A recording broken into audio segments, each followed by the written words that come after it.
One of the biggest struggles facing Birmingham's vibrant art community today has been the lack of funding needed so that local community arts centres can continue to help Birmingham residents of all backgrounds express themselves in a safe and beneficial way.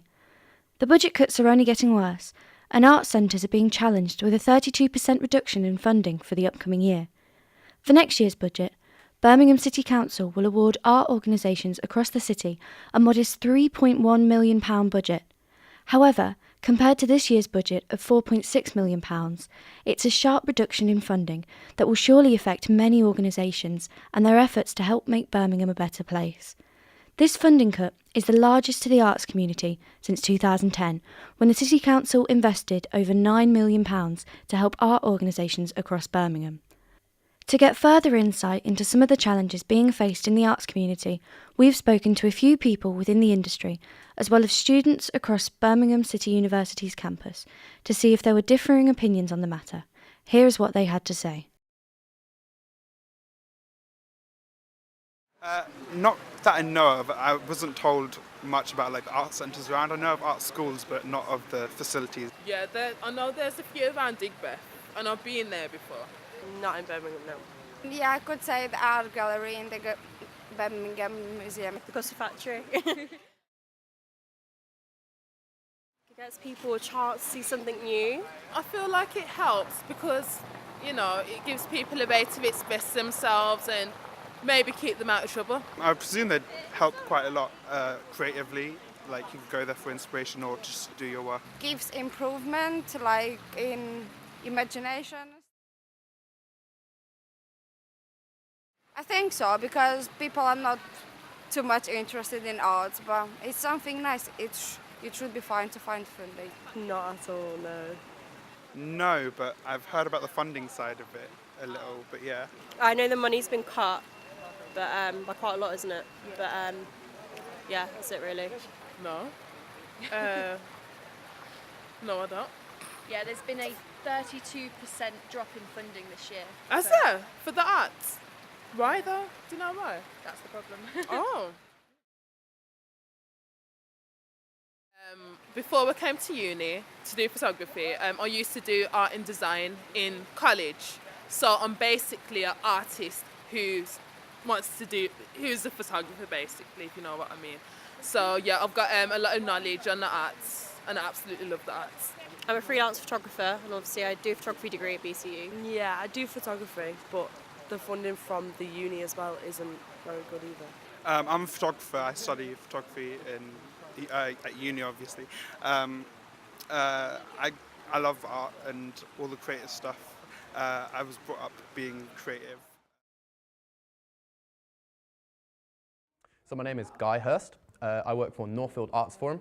So we're a community engagement organisation, and we work with the people and for the people of Wheely Castle, Kings Norton, Northfield and Longbridge. So Beatfix is an organisation using creativity for good. We help young people to fuel conversations and challenge the way of the world. So that means providing young people with the creative skills that they need to share their stories and to talk about kind of what's affecting them, to find their place in the world, how they connect with the world, or sometimes how they don't connect with the world. My name is Paul Stringer. I'm a filmmaker and a photographer and a workshop facilitator. I also run a documentary production company called Rebels Without a Pause. Having access to community arts for young people is really important because it helps them to create connections between people. So if Beatfix is about finding your place in the world, community arts centres are the kind of place where that happens. So if you're telling your story and you're hearing other people's stories, you're creating genuine connections between people, between communities, kind of understanding one another. It brings people together, people that necessarily wouldn't come together otherwise. So that can be from intergenerational engagement, like seniors and young people, or just people who live next to each other but would never come together and talk or meet or network. And that's essentially what we want to do, is bring people together through arts and culture. Yeah, I think so. I think through my experience being an artist and a creative practitioner working in Birmingham, you often come across young people that are interested in the arts. And I think that the arts is a very genuine way of expressing yourself. And I find that in times that we live in at the moment, having the opportunity to express yourself is something that is valued amongst young people. Yes, there's always interest, but maybe confidence is something that young people especially will struggle with. When people think of art, they think painting, they don't think of poetry, they don't think of photography. Art is so broad, and what we need to do as a community engagement agency, or organisation, sorry, is to build the confidence of people. So we often say it's not about the product, it's about the process. So if we sit down with a load of 5-year-olds and get them to do art, obviously the product, sometimes it's really good actually, it's like modern art, but it's more the process of getting them to do it, which is important.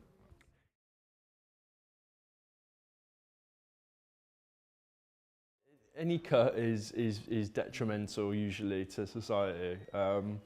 You know, you have to sort of come from a place of understanding, but also of anger at the fact that they're cutting programs and funding that support so many people in the city. Especially when you see arts as an opportunity for creativity, and creativity leads to innovation, and innovation is what we need to start to make the city a better place for people of all backgrounds and of all interests, not just the arts. So it's very sad that they're deciding to cut funding. It's not looking very good for the arts scene at the moment, but I think kind of in the long run, it's going to be a really good thing for the arts, because it's forcing organisations and groups and community organisations like that to look outside of their normal audiences and look outside of their normal output, because what organisations have been doing up until now it's not going to work in 5 years' time, it's not going to work in 2 years' time. So kind of in the really long run, it's going to cause a lot of innovation. It's going to make people change what they're doing and kind of adapt it so that it's more sustainable long term. So it's not going to be very good short term, but in the long run it's going to be really good. We've recently changed the way that we work, so we're not reliant so much on funding. This is what I'm talking about when I say that it's going to make organisations look at what they're doing and see how they can diversify that. So not as such, but I think it's important for companies and organisations to start looking outwards as to how they can sustain themselves in the long term. We actually were born out of cuts that happened from the Birmingham City Council. So I know that we banded together with the other 10 arts forums to become a constituted organisation so we could apply to our own funding.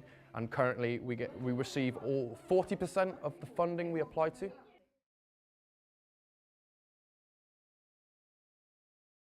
Well, there's the direct effects to the community, which is there's no longer that space for them to go to. There's no longer the programs that were run there. There's no longer the activities, the events, everything that the Drum and other art centres brought to those community areas.